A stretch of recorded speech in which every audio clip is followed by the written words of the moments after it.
വൈഫുമാരെ അങ്ങയുടെ ഓറയുടെ അവസ്ഥ എന്താണ്? നമ്മള് ഓറ എന്ന് പറഞ്ഞാൽ നമ്മുടെ നാട്ടുകാർ ഇപ്പൊ ഇത് കണ്ടുകൊണ്ടിരിക്കും, പല ആൾക്കാരും ഇത് എവിടെ ഇരിക്കുക ഓറ എന്നുള്ള ഒരു സംശയം വരാതിരിക്കാൻ വേണ്ടിയാ. അത് ആൾക്കാരെ കണ്ണ് പോലെ ഇരിക്കും, നമ്മൾ എങ്ങനെയാണ് ഒരാളെ കാണുന്നത് അതുപോലെ ഇരിക്കും. മിസ്റ്റർ ഇന്ത്യ ടൈറ്റിൽ വിന്നറാണ് അല്ലേ? ഞാന് മോഡലിംഗിലാണ് ഇന്ത്യ വിന്നർ.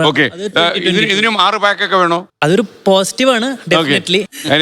നമ്മള് ആക്ച്വലി ഒരു ഫിറ്റ്നസ് കോച്ച്. തല വേണ്ടെന്ന് പറഞ്ഞു, ബാക്കിയൊക്കെ തല തീർച്ചയായിട്ടും നമ്മൾ എന്ത് ചെയ്യുകയാണെങ്കിലും ഇപ്പൊ ഇവൻ ചേട്ടന്റെ പ്രൊഫഷനിൽ നമ്മള് ബോഡി ബിൽഡിംഗ് ചെയ്യാനും നല്ലപോലെ തല വേണം. തല നമുക്ക് ആ മസിൽസിന് വേണ്ടിയിട്ട് നന്നായിട്ട് നമ്മള് പണിയെടുക്കാൻ വേണ്ടി അതിനൊരു ബുദ്ധിയില്ല ഉദ്ദേശിച്ചേ അല്ലല്ലേ? ഇമ്പോർട്ടന്റ് അതാ. ആദ്യം തന്നെ നമ്മൾ അതിന് മനസ്സിടണം. ലുക്കില്ലെങ്കിൽ ബുദ്ധിയുണ്ട് അല്ലേ? Okay ready. അതിന് മനസ്സിടണം. എങ്ങനെയാണ് ഒരു കാര്യം നമ്മൾ നന്നായിട്ട് ചെയ്യാന്നുള്ളതിന് അതിൽ എക്സ്പേർട്ട് ആവാന്ന് പറയണം. അതിന് ഒരുപാട് ബുദ്ധി വേണം. ഓക്കെ, നമ്മള് വെറുതെ പിടിച്ചു നിക്കല്ലോ നമ്മൾ ഒരു 8 തവണ ഒക്കെ നമ്മള് ഒരു കോമ്പറ്റീഷൻ ജയിക്കുക മിസ്റ്റർ ഇന്ത്യ. അപ്പൊ അതിന് നമുക്ക് തീർച്ചയായിട്ടും നല്ല ബുദ്ധി തന്നെ വേണം.